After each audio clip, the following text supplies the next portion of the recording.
Namaste Saraswati Deve Gauravani Pracharine Nirvishesha Shanyavadi Pashtatyante Shatarini Jai Shri Krishna Chaitanya Prabhu Nityananda Shri Advaita Gadadhara Shivasadi Gaura Bhaktavrinda Hare Krishna Krishna Krishna Hare Hare Hare Rama Rama Rama Hare Hare Hare Krishna Krishna Krishna Hare Hare Hare Rama Rama Rama Hare Hare Hare Krishna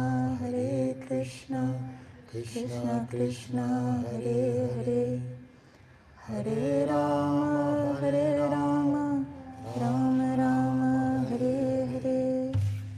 Hare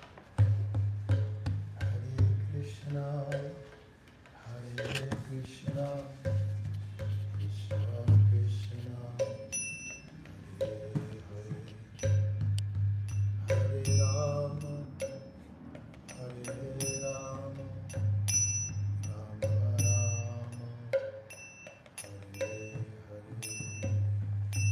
Hare Krishna.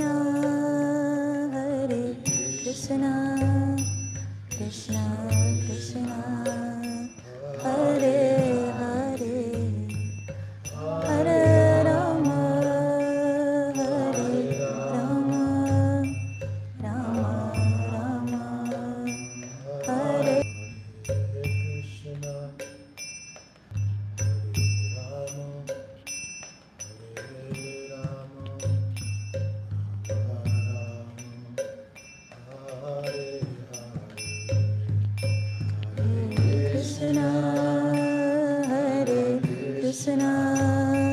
Krishna Krishna, Hare Hare, Hare Rama, Rama Rama, Hare Hare, Hare Krishna, Krishna Krishna, Hare Hare, Hare Rama, Rama Rama, Hare Hare, Hare Krishna, Krishna Krishna, Hare Hare, Hare Rama, Rama Rama, Hare Hare.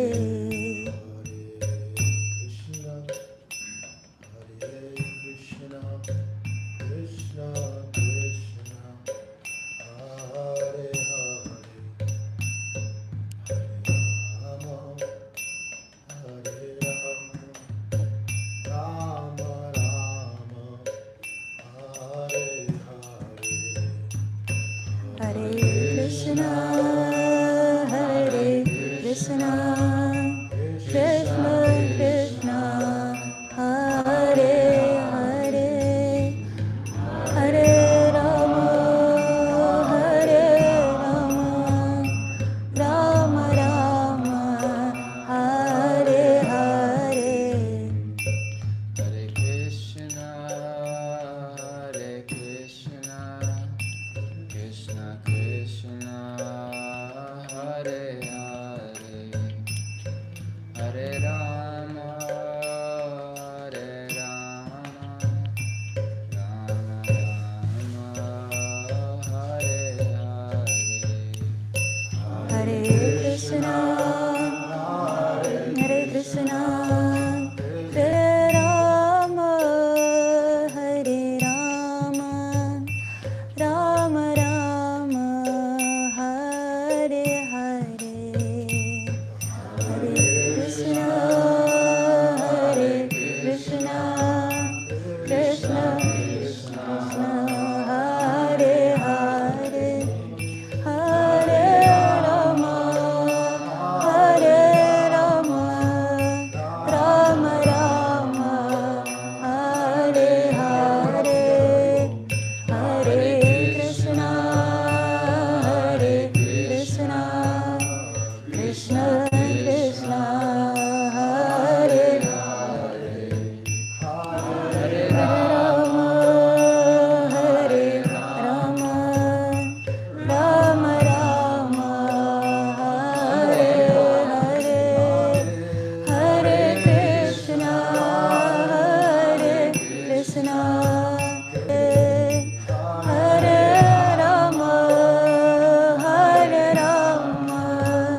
Krishna, Krishna Krishna, Hare Hare, Hare Rama, Rama Rama, Hare Hare, Hare Krishna, Krishna Krishna, Hare Hare, Hare Ram, Ram Ram, Hare Hare, Hare Krishna, Krishna Krishna, Hare Hare, Hare Ram, Ram Ram, Hare Hare, Hare Krishna, Krishna Krishna, Hare Hare, Hare Rama, Rama Rama, Hare Hare, Hare Krishna, Krishna Krishna, Hare Hare, Hare Ram,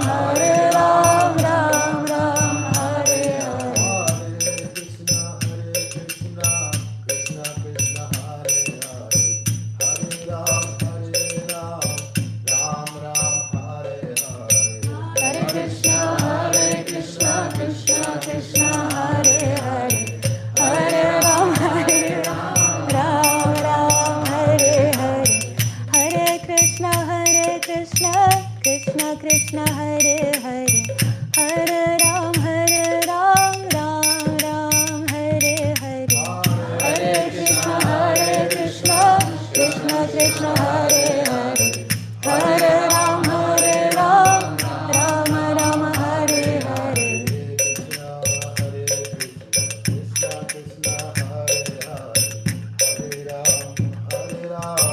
Ram Rama, Hare Hare, Hare Ram, Ram Ram, Hare Hare, Hare Krishna, Krishna Krishna, Hare Hare, Hare Rama, Rama Hare Hare, Hare Krishna, Krishna Krishna, Hare Hare, Hare Rama, Rama Hare Hare, Hari Bol.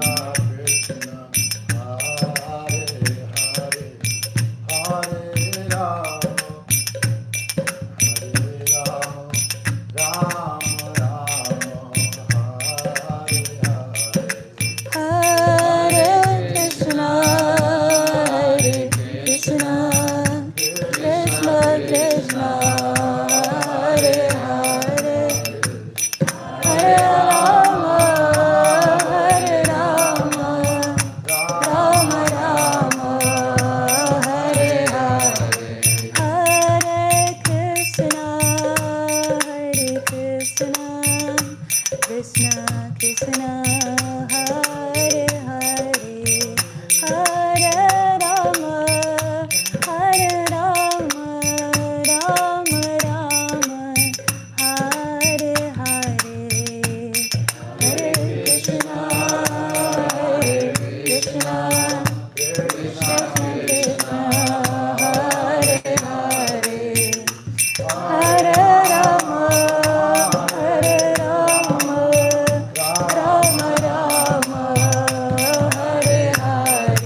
Thank you so much. It's really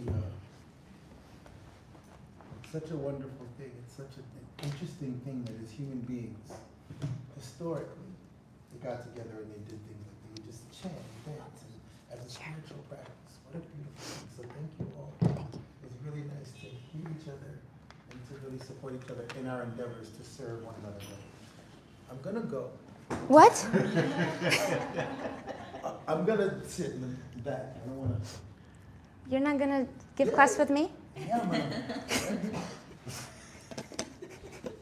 Thank you, big brother in Malta. We look up to you. We're very grateful that you're here with us.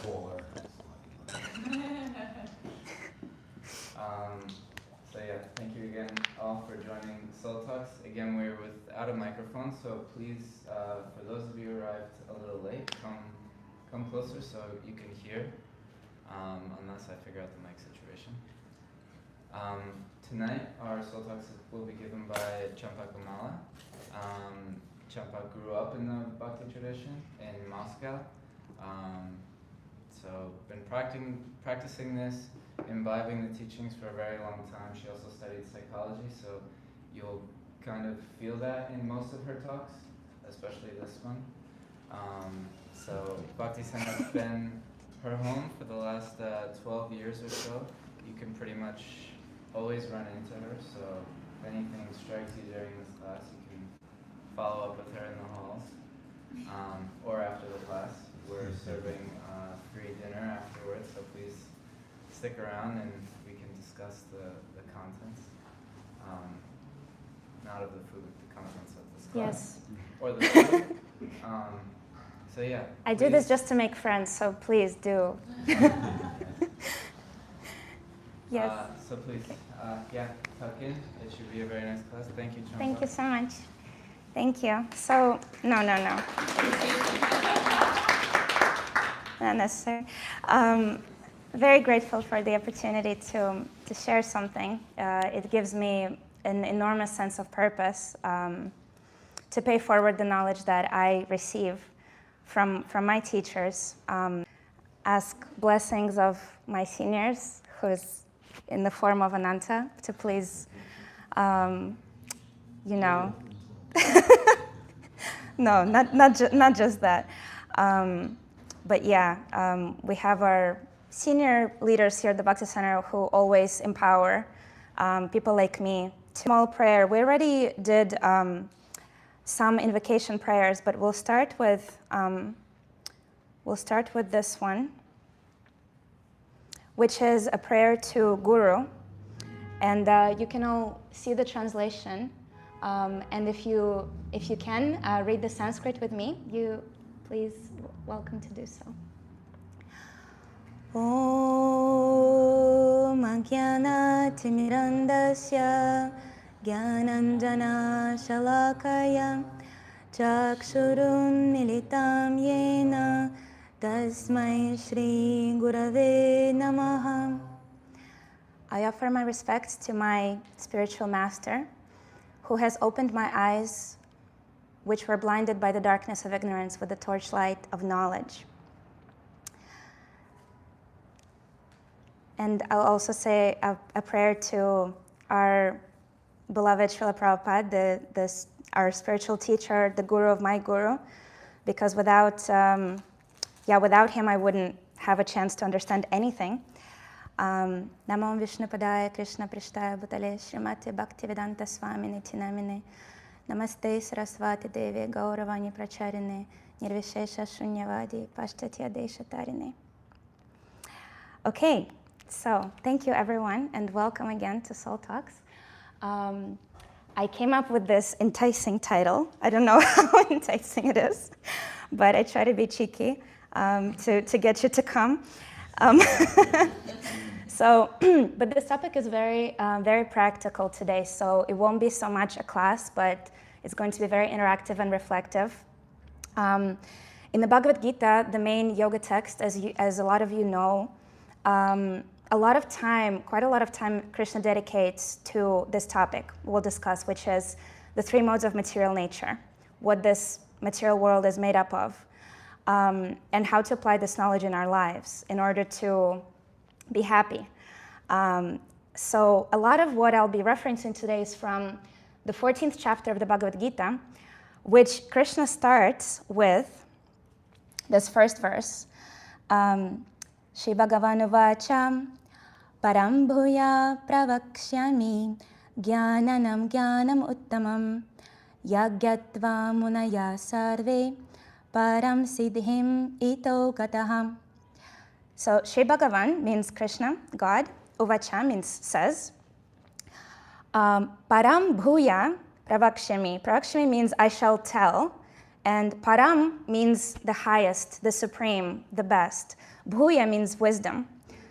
Jnananam, of all knowledge, Jnanam, this knowledge, is Uttamam, the highest.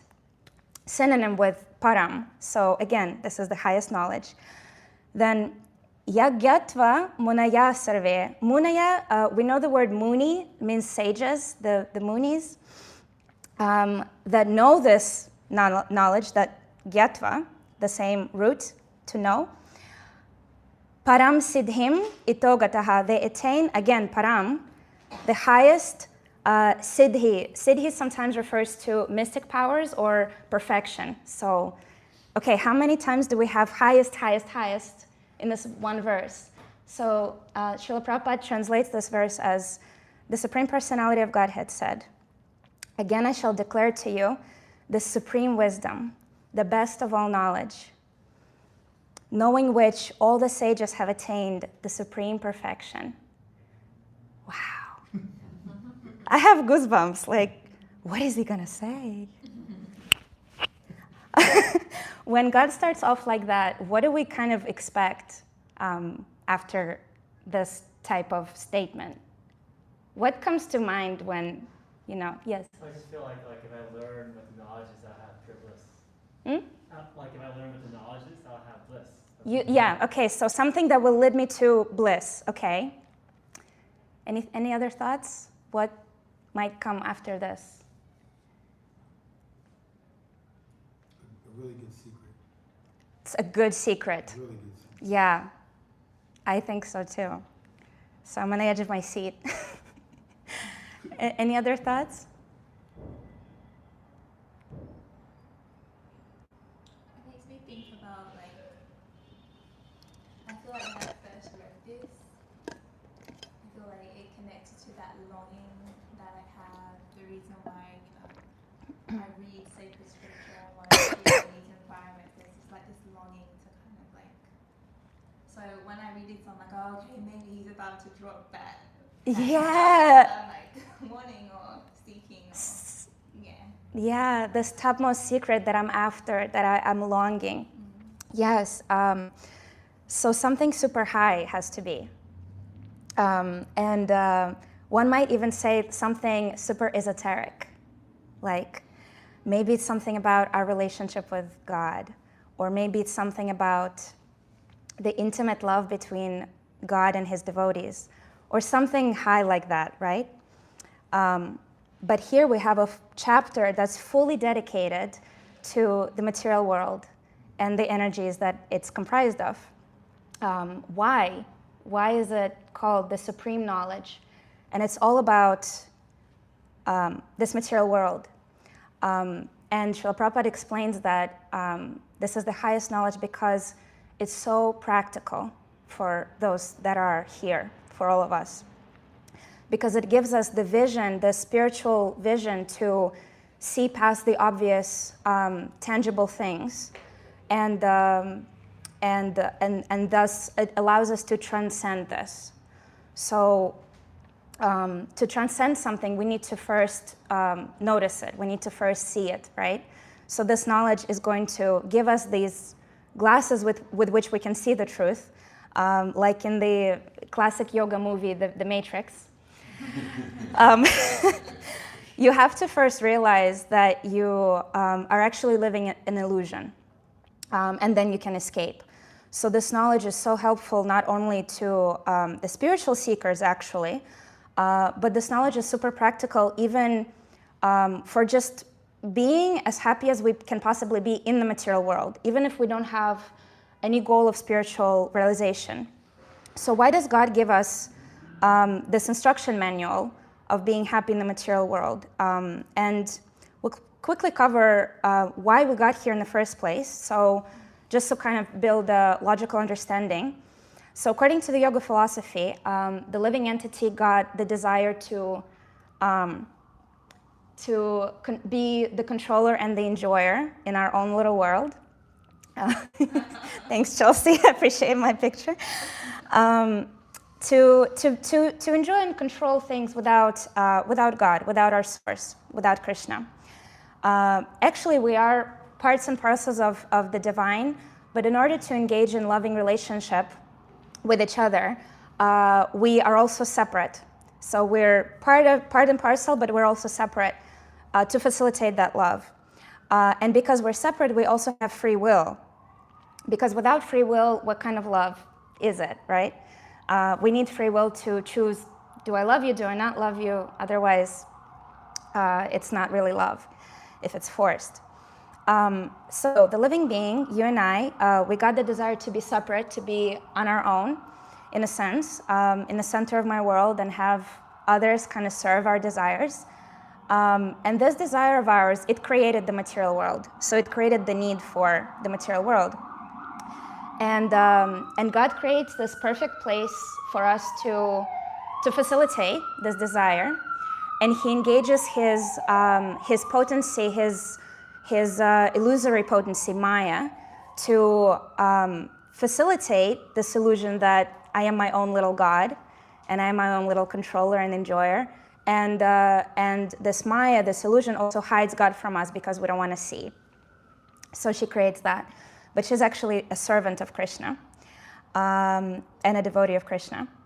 So we're here because God fulfills our desires, but he knows that it's really tough to be happy here.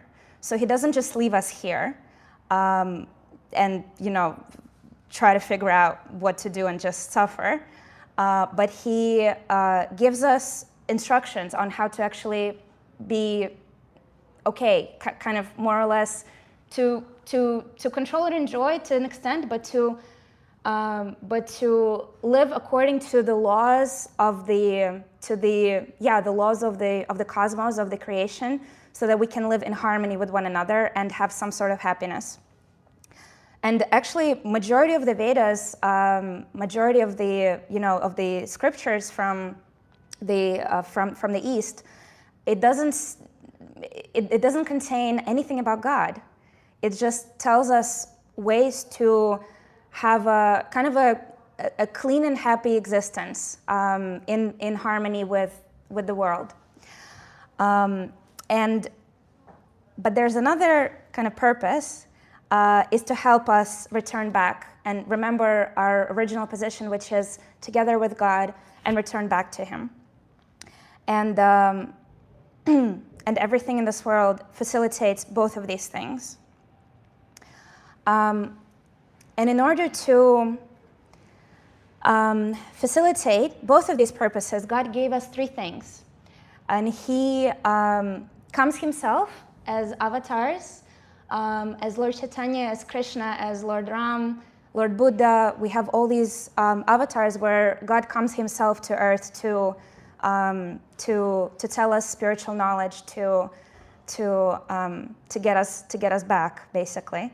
He sends His pure devotees, so He sends saints from the spiritual world. Lord Jesus, we have our Srila Prabhupada and other teachers of Bhakti who come specifically to share, to remind us of our eternal position. And finally, He gives us scriptures. He gives us Sanskrit word as Shastra. So this is just some context of why we have this knowledge, this Shastric knowledge, these scriptures. It comes from God Himself to help us be happy in this world and to regain our original spiritual consciousness and attain transcendental bliss, as you said. And the most foundational knowledge of how to be happy in this world and also how to move outside of it is this knowledge about the three modes of material nature, which are called the three gunas. So everything here, everything that we see is comprised of these three energies, and there's nothing else here. So the material world is made up of matter, so things that are lifeless, and spirit. So plants and animals and humans is a combination of spirit and matter, because our body is just matter, but the soul is illuminating the body, so we're alive. But the body is actually dead matter. It's only alive because the soul illuminates it. And then we have actually dead matter, which doesn't have any life in it. So matter is comprised of these three energies. Sattva is the energy of goodness, knowledge, and happiness. Rajas, which is the energy of passion, and tamas, which is the energy of ignorance and destruction. And in the picture, we can see these three gunas depicted as these three women who are serving Krishna, kind of puppeteering over the living beings. In Sanskrit, the word guna means rope. So these gunas are what ties us, basically, ties us down, connects us with the material world. And the interweaving of these three energies creates all the varieties that we see in the material world. There's nothing else. There's just these three energies. And everything is mixed. There's no pure guna, so all the gunas are kind of intermixed with one another. But in each situation, still there's one of them that kind of predominates, more or less. So therefore we can discriminate between them. And verse 10 in that 14th chapter tells us that sometimes the mode of goodness becomes prominent, defeating the modes of passion and ignorance. Sometimes the mode of passion defeats goodness and ignorance, and at other times, ignorance defeats goodness and passion. In this way, there's always competition for supremacy. So they're competing. They have no consciousness, but it's just their nature that they behave like magnets. Like tamas wants to attract more tamas from the outside. So their nature is kind of to reinforce themselves, to grow themselves. And yeah, again, they're all intertwined, but we must learn to recognize the presence of each guna in different aspects of our lives so that we can associate more with the beneficial gunas, with more favorable for our consciousness, for our happiness, and to avoid the harmful, lower, destructive ones. So let's learn more about them. Sattva is, as you can already see, is a good and favorable guna for us. Rajas and tamas are undesirable and should be avoided. And so we'll talk about why. So what characterizes sattva, or goodness? So when we're in contact with sattva, it brings us happiness and peace and harmony and mental calm and lightness and goodwill for others, all these really light, positive emotions. So it's a pure and beautiful guna that helps us gain knowledge, real knowledge about our position, and so it kind of illuminates our entire life with that wisdom. So it produces knowledge and lasting real happiness. Okay, Rajas, and we have the city here. So Rajas is the energy that makes the world go round, as you will. It's passion, it's desire, it's money, sex, all of these things that drive most of our desires in this life, right? What happens when the person allows a lot of rajas into our life? What kind of passion is it? It's intense activity of any kind. It's when emotions are extreme. It's when it's when everything is extreme. I really love this. I really hate this. This is rajas. So it's fast-paced. It's sharp and burning desires. Like I need something urgently right now. This like impatience. This is what that desire in rajas looks like. So speed, intensity, mood swings. So are we kind of feeling what? Am I painting the picture a little bit? Yeah. Yeah, I think it's familiar for all of us. Yeah. And it seems like it's the most attractive guna for us. And that is also because it predominates for most of us. And because it's strong within us, therefore it feels appealing for us. Again, because back to that principle, it attracts more of itself, right? So because we have a lot of it, we also like it. So we attract even more of it.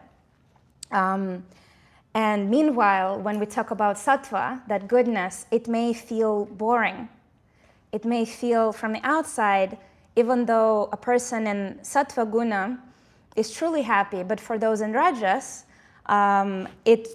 it seems like you're too calm, you're too like, I'm not attracted to this type of happiness. Like, and we almost want to, are you really happy? Do you want to try this XYZ, you know? Feel something? So because we don't relate with that type of happiness, because it's a higher consciousness type of happiness. And the person in rajas strives to fulfill these burning desires and want to experience these heightened emotions. So we build our lives around, I'm not sure we need that. Do we need that? I don't know. Do we need that? No, I think we're okay. He went through all the trouble of bringing No, it. well, what was happening was I kept hearing buses and traffic. So Okay. Maybe I'll stop yelling maybe I'll have less rajas in me if this microphone. Do you see how I came exactly at the time? I know. Okay, let me. Wow, maybe I can just.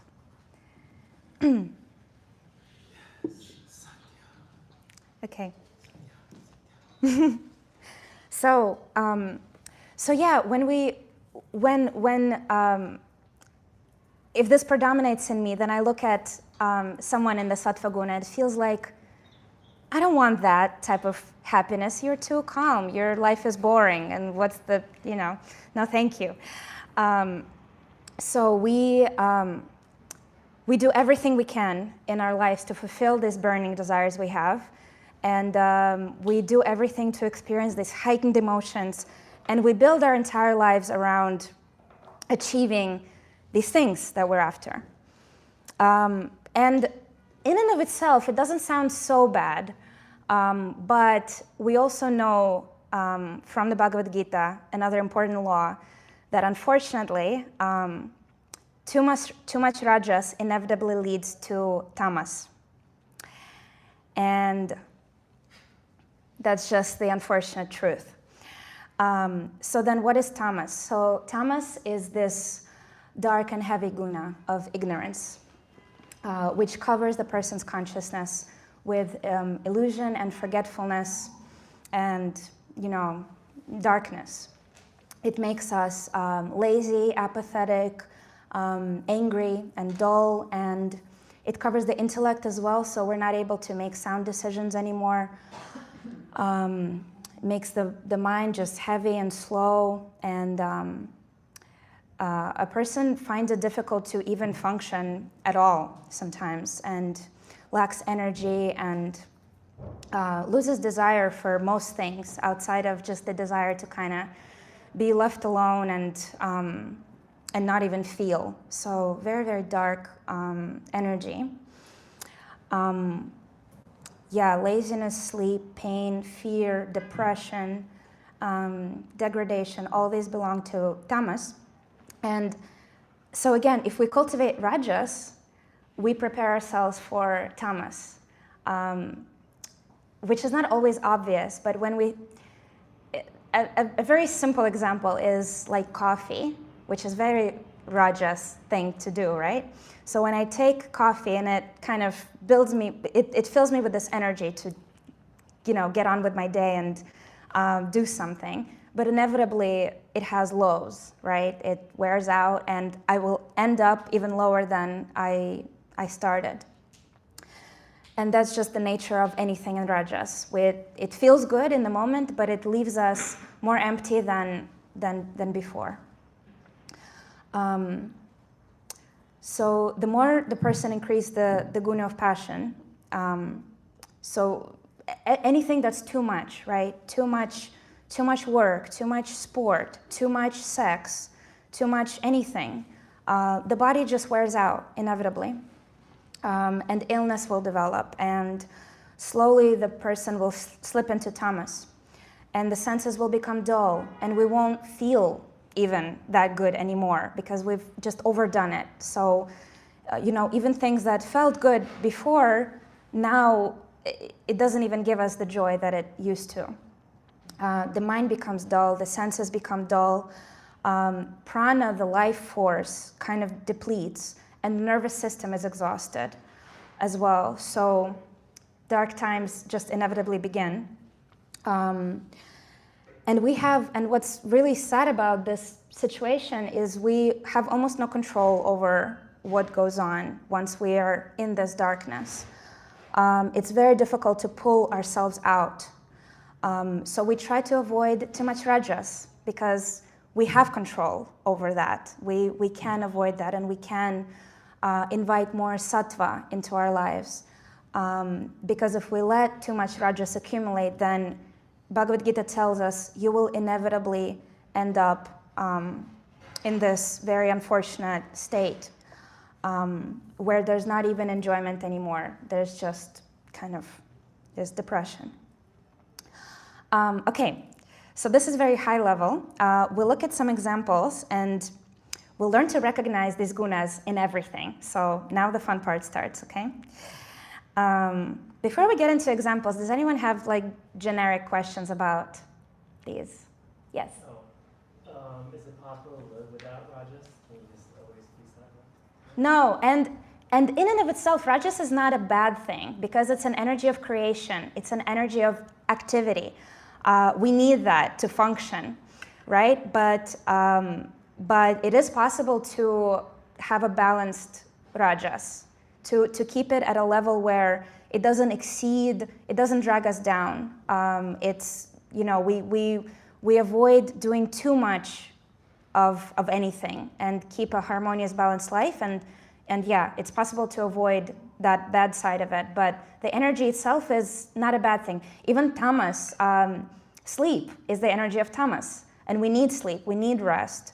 So in and of itself is not a bad thing. We need that to restore our energy and all of that, but again, in balance. You predicted my future question. I was about to ask about tamas. How to predict your future. So, any other questions? Okay, cool. We'll start with food. For some reason, we always bring up the example of food when we talk about gunas, because it's obvious. So when you think about food, what do you think would be some food in the mode of goodness in sattva? What kind of foods qualities of food? What could it be? Yeah? Fresh, whole foods. Fresh, vegetables, whole. Fruit. Vegetables, fruits, yeah. Grains. Nuts and seeds. Nuts and seeds. Beautiful. Yeah, exactly. Food here. Huh? Food here. Beyond. Good point. Food here is even beyond sattva, which we'll talk about that. It's spiritual. So when we talk about gunas, we talk about matter. Even the beautiful, shining mode of sattva, divine kind of, high guna, it's still matter, even though it's favorable for us, but it's still matter. When we talk about sanctified food, it's spiritual, so it's even beyond that. But yeah, thank you so much for that point. So yeah, in chapter 17, verse 8, Krishna says, food dear to those in the mode of goodness, increase the duration of life, purify one's existence, and give strength, health, happiness, and satisfaction. Such foods are juicy, fatty, wholesome, and pleasing to the heart. So yeah, exactly right. Oh, I want to ask you first. I already spoiled it with that burning chili pepper. But what comes to mind when what comes to mind when you think about food in the mode of rajas, in passion? Chili pepper. Okay, what else? Onion and garlic. Okay. Okay, anyone else? Something that caters more towards the taste than the health aspect. Okay, something less healthy and okay. It's catering more towards the taste. Mhm. Parts. Okay. What about cacao or chocolate? Okay, so something that's actually like giving energy and yeah. Yeah. Yeah. I wasn't happy about the cacao. Yes, and there we are.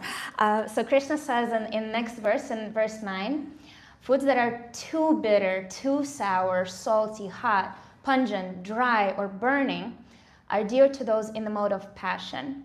Such foods cause distress, misery, and disease. I was remembering this. Yeah. Yeah, so exactly right. And does that resonate? These foods, overeating, things like this, we know in our experience that it does lead to disease and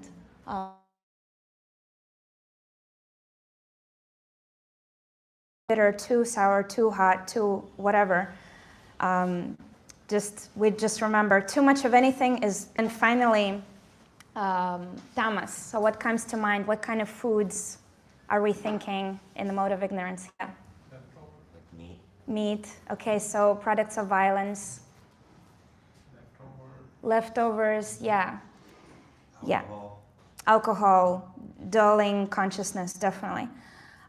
Yeah, so Krishna says in the next verse, verse 10, food prepared more than 3 hours before being eaten, that's tough sometimes, food that is tasteless, decomposed, or putrid. Food consisting of remnants and untouchable things is dear to those in the mode of darkness. So, yeah, you've all definitely covered it. So these things are affecting our consciousness in that way, and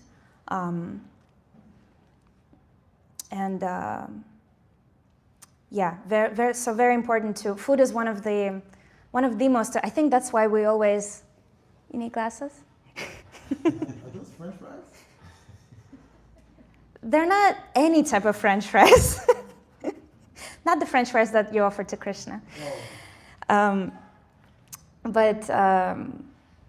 But yeah, something that we put directly into our body. We try to be extra conscious because it really affects our well-being and our desires and our consciousness. So that's why I think we always talk about the quality of our food in here. Places. So when we think about places in sattva, what kind of space comes to mind? Yeah. Nature, yes, absolutely. Here. Here, again. Beautiful, but beyond. Leon is not a plant. No. Let him in this class. Leon just goes straight for transcendental level. I don't want sattva, I want... okay. Any other qualities of a space in sattva guna? Holy temples. So again, temples, yes, definitely sattvic, but even beyond, because they're spiritual places of worship. They're considered even beyond the sattva guna. But yeah, all the temples are definitely very sattvic. Yes. Any other thoughts? Park. Maybe. Park, yeah. Maybe clean and uncluttered places. You've read Bhagavad-gītā, I'm sure, because you're like quoting. Really? Yeah. I was just, I don't know, using my common sense. Yeah, it's beautiful. So exactly, clean, bright places, nature, places that are very peaceful, uncluttered, have some calm, meditative music, instrumental music, something like that, where we feel peaceful.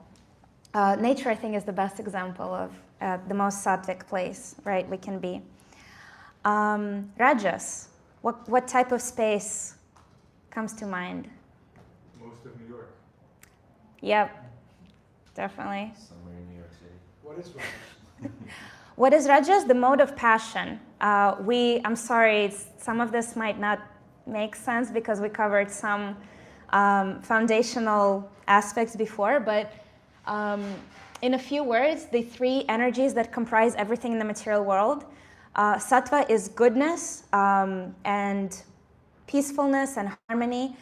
Passion is Rajas, and it's too much of anything, too fast, too rushing. The type of energy is passion, and ignorance is kind of a dark, heavy, slow energy of illusion and depression, violence. So these three energies comprise everything. So we're looking at examples of different things and learning to see these energies in everything around us. So yeah, places of Rajas. So New York City, yeah, definitely. What type of qualities are you thinking for Rajas? Maybe very loud. Very loud, yeah. Competitive sports, competitive anything. Competitive anything, definitely, absolutely. Yeah, anything else?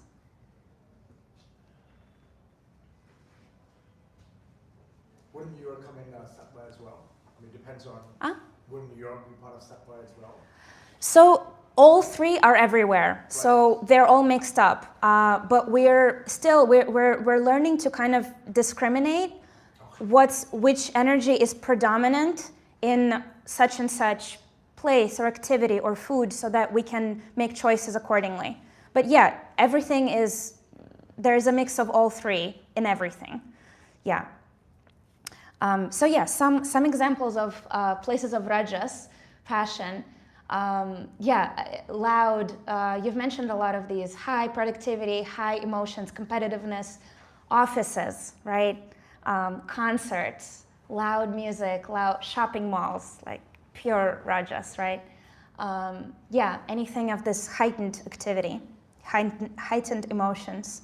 And then tamas, what types of places and what qualities would these places have?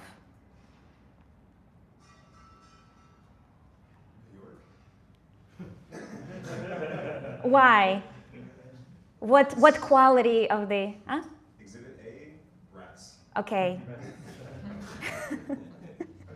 Okay. Yeah. Crack house.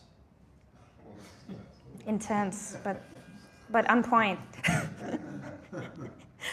Okay. What qualities would? To your previous point, it would be a cluttered space, right? The opposite of sattva. Dirty, dirty, smelly, poorly lit, also says, so yeah. Where violence of self or others is prominent. So these spaces are places of tamas. So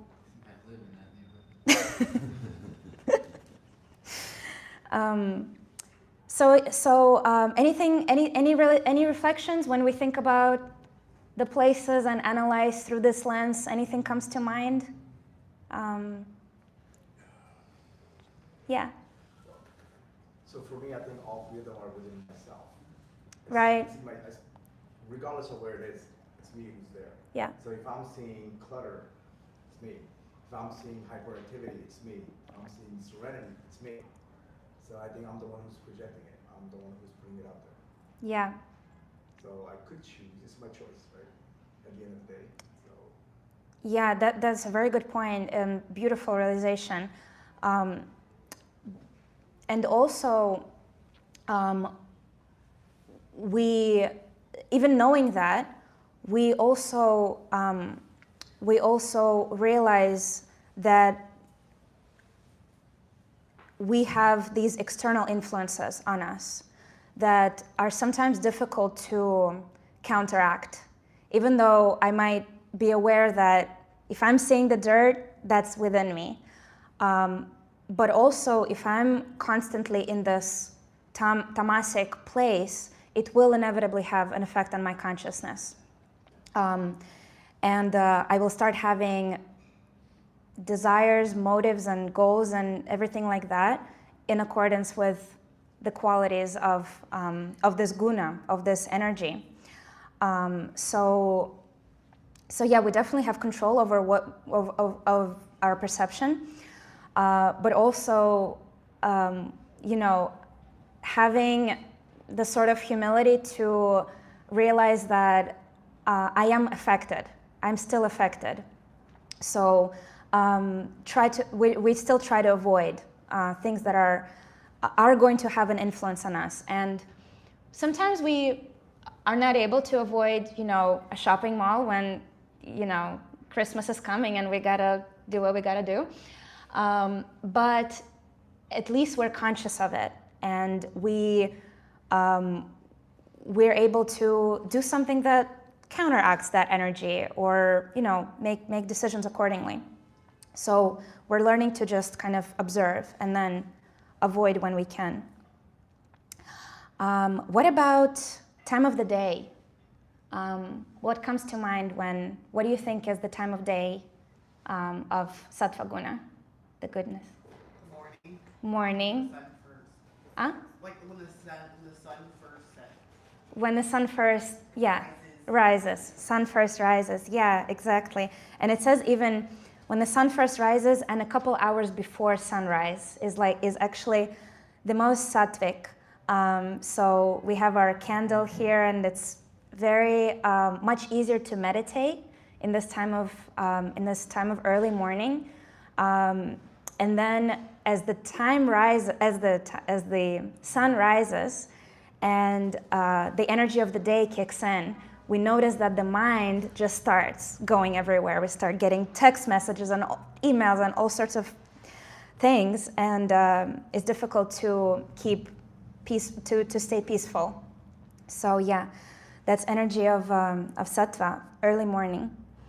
Rajas, I think it's obvious for everyone. It's daytime, heightened activity. Midday is, our activity is at its height.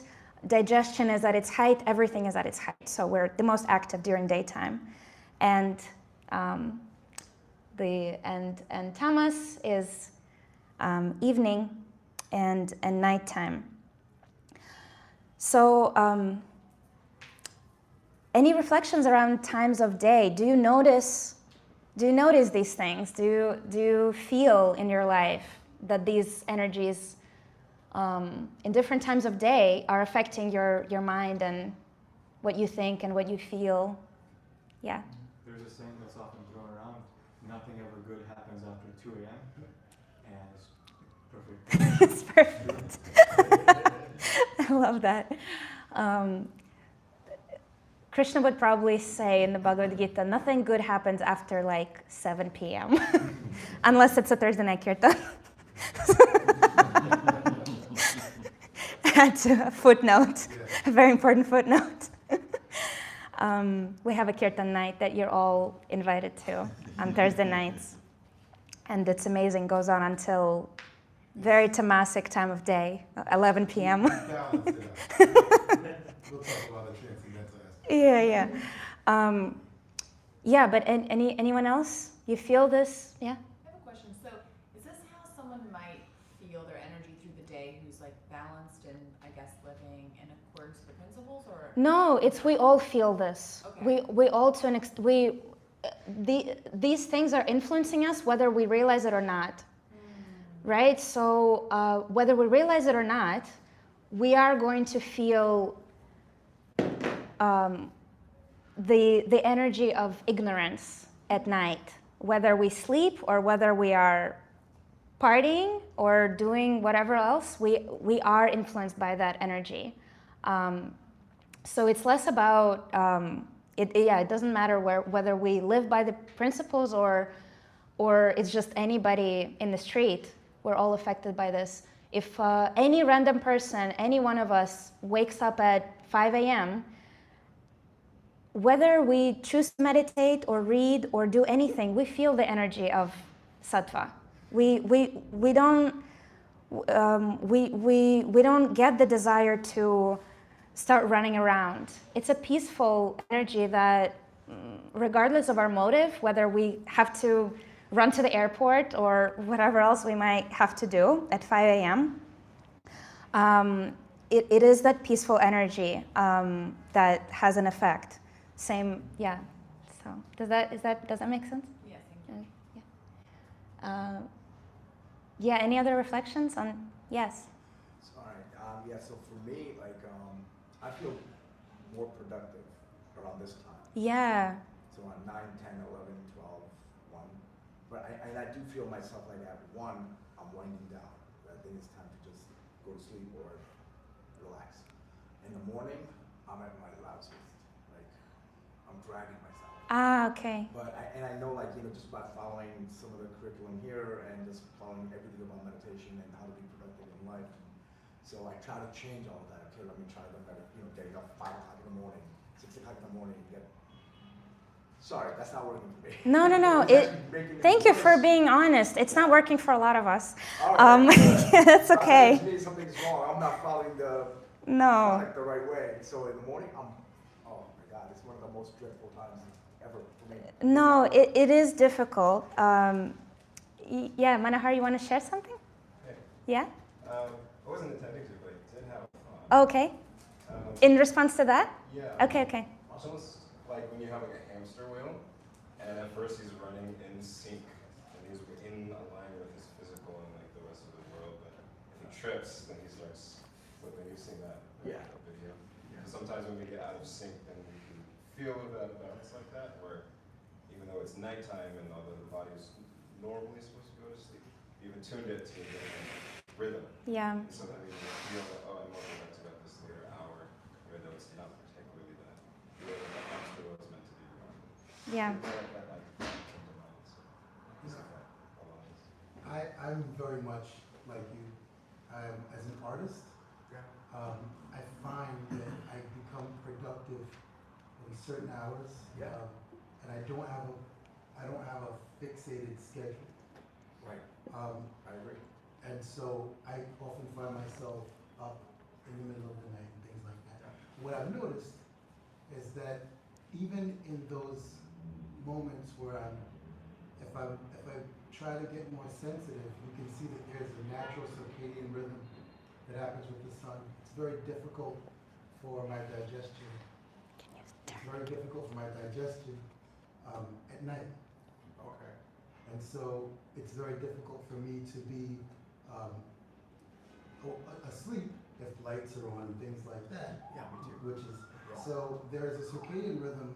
Just after I got into it and I was trying to figure out, like, with neuroscience, you start to see that your circadian rhythm, your daily rhythm starts at a certain time. The sun goes up and it's like, okay, respiratory system, digestive system, all these systems start to turn on, which works in conjunction with this, but my consciousness is still in another place. So then I think that the balance is trying to figure out how to tune it to all these other things that happen. Because the world kind of works on this as well. Yeah. Everybody's like, all right, it's time to be productive. It's 9 o'clock. You're supposed to be at work, and we work until 5. And then it's party time from 7, except on Thursday night. From 7 on, we're getting into this other place where we've been active, and it's going to lead into this other thing.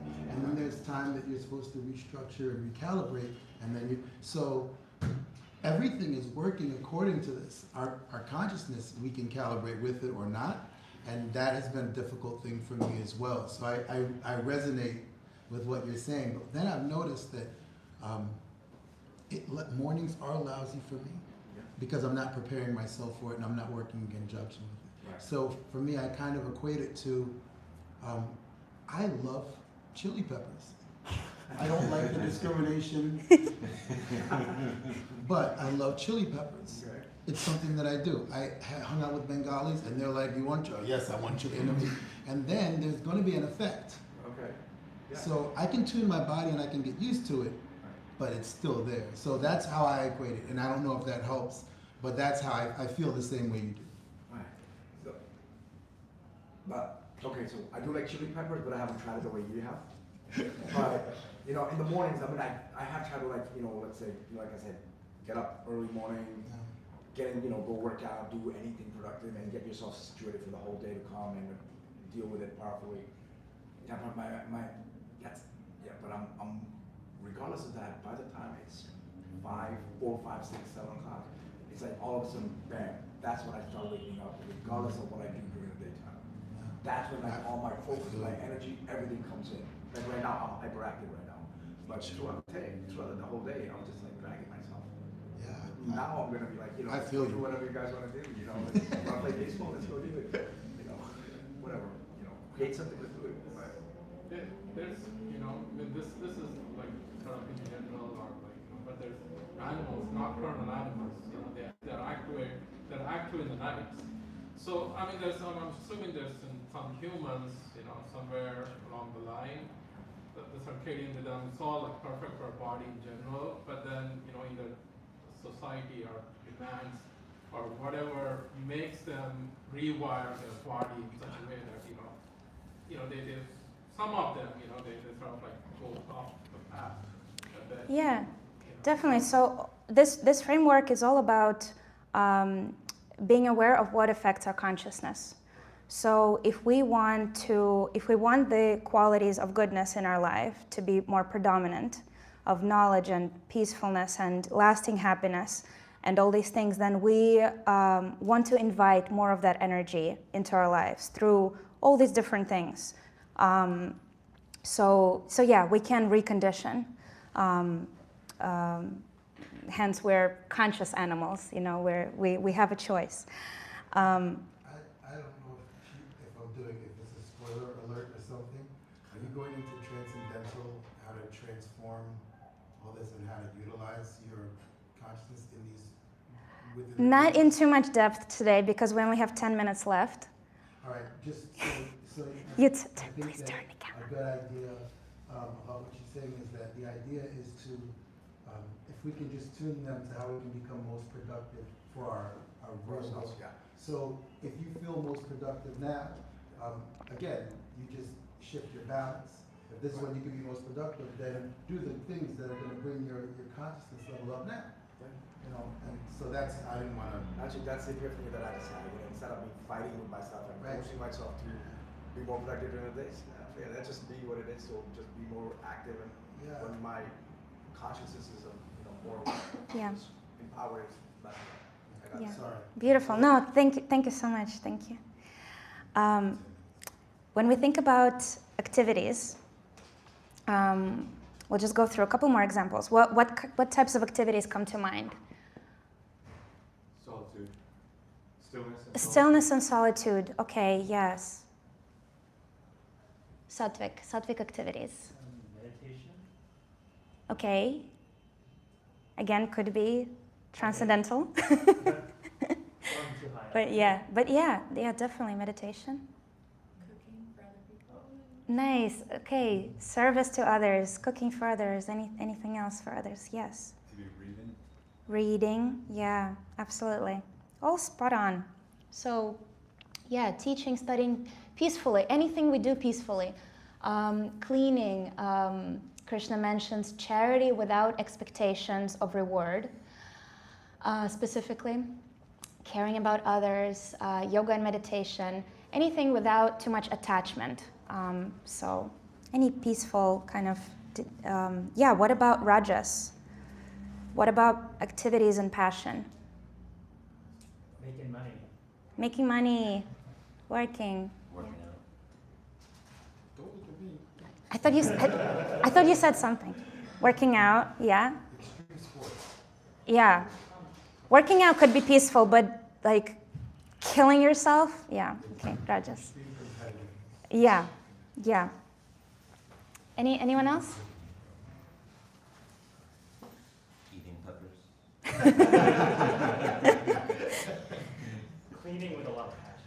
Okay, yeah, but anything with a lot of passion. So rushing and juggling multiple things at the same time, overextending yourself, struggling to achieve something, still trying to do it.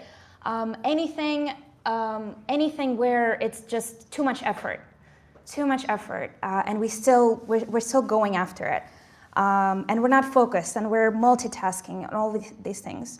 And you're gonna like this, arguing and trying to convince somebody about something. Rajas. Okay, what about tamasic activities? The mode of ignorance. What type of activities? Sleep. Yeah? Oversleeping, yeah. Okay. This dark, destructive energy. Crime, yeah. Any kind of violence against self or others. Yeah. Drugs, yeah. Intoxications, any type of intoxications. Anything that's dulling our consciousness. So yeah. Thank you. I'm proud of that one. Laziness, sleeping too much, binge watching something, aimlessly scrolling, intoxications, violence. This one made me go, huh. This is from another scripture, Srimad Bhagavatam. And Krishna says, living in false hopes and dreams. False hopes and dreams is also tamas. So, what does that mean? Just kind of hoping for the best but not doing anything about it. Maybe like feeling like a victim. So it is all tamasic energy. It's like illusion, right? Yeah, it's illusion, energy of illusion. Yep. And okay, speaking of spiritual things, what type of spiritual activities can we think? I don't have a picture for that. Thursday night kirtan. Yay, talking about God and soul, yes. Okay. I think this is my last example. Emotions. What types of emotions are sattvic emotions? Joy. Forgiveness. But, Forgiveness. Forgiveness. Beautiful. Yeah. Selflessness. Yeah, selflessness. It is. I mean, yeah. Why not? Humility. Yeah, I have here compassion, peacefulness, quiet joy. Like joy that's not over the top, just kind of peaceful. Wishing well for others, positiveness. Yeah, all sattvic emotions. Rajasic emotions. What types of emotions? Huh? Everything over the Yeah, everything over the top, but like, give me an example. anger. Anger actually more tamas. More destructive. Could be, yeah, a mix. Everything is a mix. Yeah. Celebration. Yeah, celebrating. Team one. Yeah. How did I, oh, wait. So, has anyone seen Inside Out cartoon? I love it. As a psychologist, it's actually based on research. Why are you laughing at me? So, for anyone that hasn't seen the cartoon, this is Envy. And she's this cute little big-eyed girl who's always like, I want that, because someone else has it. So she's looking really cute, but actually it's an emotion that is really dragging us down into tamas, into lower consciousness. So yeah, lust, envy, greed, competition, anxiety, being like overly worried and all these things. This is all rajas. And what about tamas? Tamasic emotions. Laziness. Depression.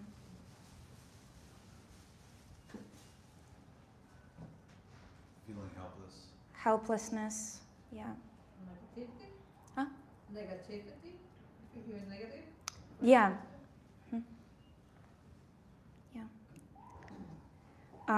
Yeah, so these are all emotions of tamaguna: fear, pain, apathy, aggression, anger, and deep sadness. You said depression. Yeah, all of these are tamasic emotions, which, again, too much rajas, it will inevitably lead us to all of these.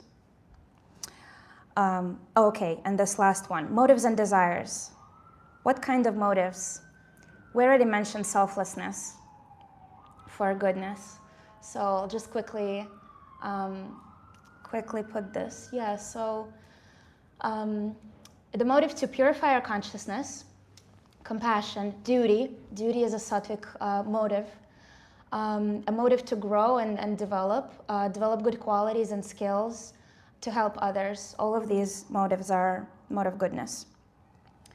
Rajas, anything that you're already thinking, to gain fame, followers, likes, recognition, material wealth, attract others sexually, win the competition, be the best. All of these motives are motive passion. And then if there's any motive in the mode of ignorance, even though there's kind of less motive, so to speak, but it's to kind of be left alone, to kind of not feel anything, not just be left alone due to just this pain and darkness. To hurt someone physically or emotionally is also tamasic desire and motive. Any reflections on any of these? How can we predict our future? Okay, thank you for your question. So, how do we predict our future? It's almost like I planted you here. So we know from Bhagavad-gītā that each guna leads us to a certain result. And also there's a certain type of happiness awaiting us, right, in each state of consciousness. And so from verse 17 in 14th chapter, Krishna says, from the mode of goodness, real knowledge develops. From the mode of passion, greed develops. And from the mode of ignorance, develop foolishness, madness, and illusion. So as we talked about, every person is made up of these three gunas. The mind and intelligence, the body, all of our activities, all of our desires, everything we eat, all of it are gunas. The guna that we let into our lives predominantly, we will increase within ourselves. And so if we live in tamas, the result will be, dulling the mind, apathy, depression and suffering, aggression, all of these things. Krishna also describes in a different verse in that chapter that afterlife, so when we leave this body and go to our next life, reincarnation, or worlds. So all of this happens if we live our life predominantly in tamas. A person who, a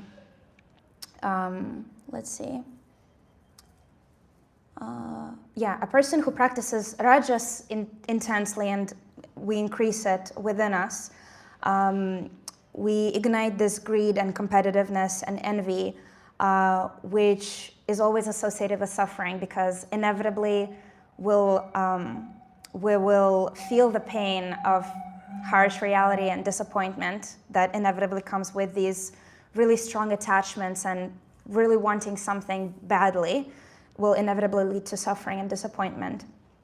And if a person understands that these two lower gunas should be avoided and we should practice more sattva, the result will be real happiness. But again, as we discuss it, even when I was preparing for this, sometimes I'm like, sattva just feels not as attractive, and I'm trying to see through the lens of, all of us. Because again, we find attractive what is predominantly within us. So whichever guna predominates, we're drawn to it. And most of us, we're dominated by rajas. So it feels the most kind of attractive and sexy. And sattva feels boring, and tamas feels probably also something and something that we don't want to have too much of, because most of us, we live mostly in rajas. But people in tamas, for example, they feel really irritated by anybody in rajas or sattva. They don't want to associate with that. They want mostly people that are in the same mode as themselves. So, and similarly, people in sattva mostly avoid associating with people in rajas and people in tamas, because they want, again, sattva wants to attract sattva. So, so this is the result that's waiting for us based on our activities, based on the places we go and the food we eat. So we can tell, and we can just kind of reflect after this on our lives and see, okay, what predominates in all these different aspects of my life, and this is the result I can expect.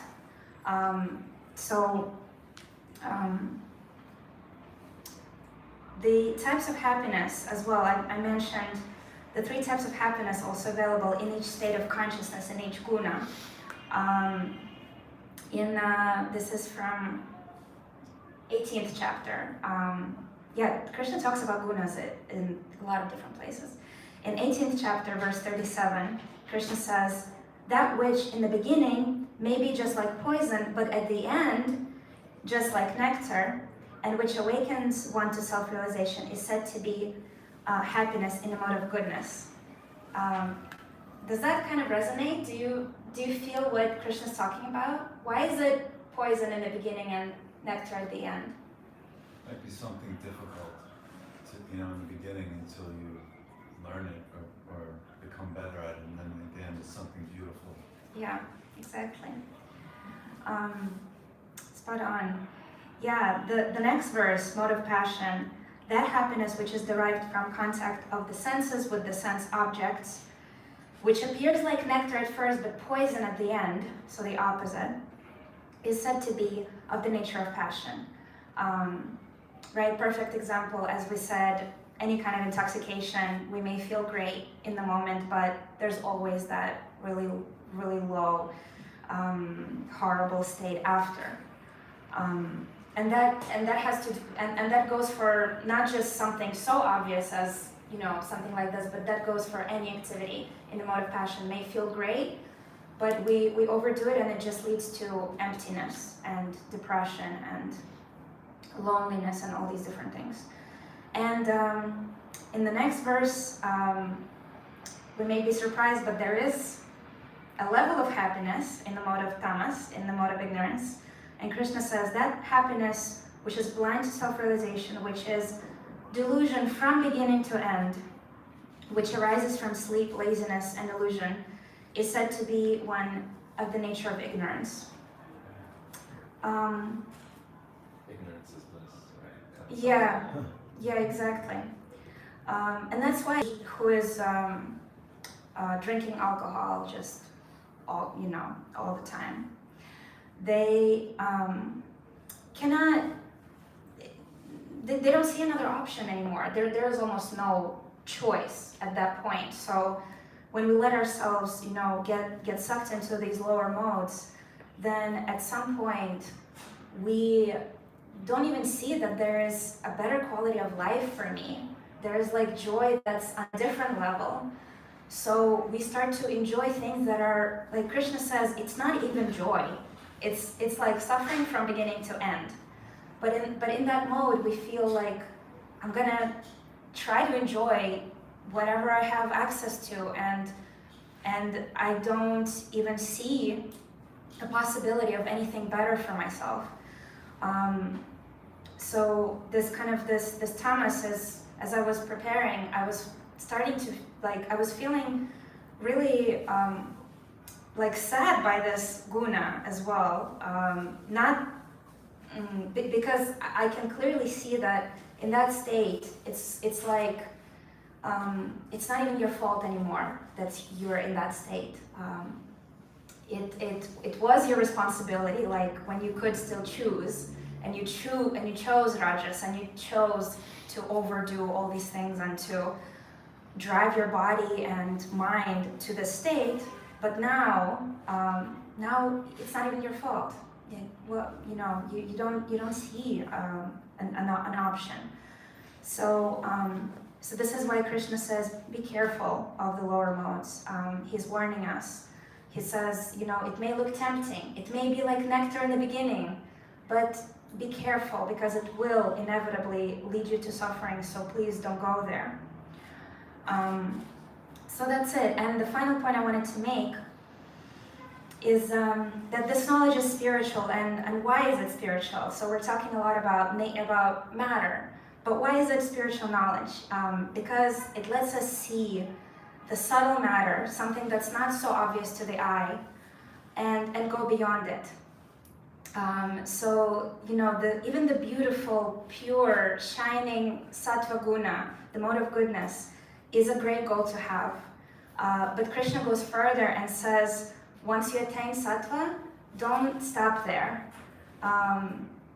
Don't stop there and come to me. Go beyond this material reality.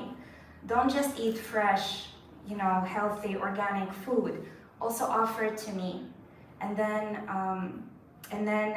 eat my prasadam, eat the sanctified food, which will, elevate your consciousness into spiritual consciousness. Don't just be in sattvic spaces. Be in my temples. Be in my holy places, be with, in the association of my devotees, be in those types of places, so beyond even sattva. So yeah, Krishna says, go beyond, be my devotee, and this is where you will find true lasting happiness. So this, the final message I'm going to read is verse 20 of the same 14th chapter, which is all about three gunas, so check it out. Krishna says, Gunan etan atityatrin dehi deha samudbhavan janma mrityu jara dukhair vimuktam ritam ashnate.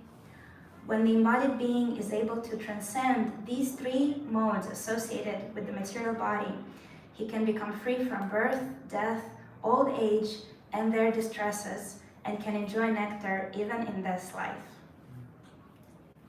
Okay, that's all for me. Hare Krishna. Thank you so much.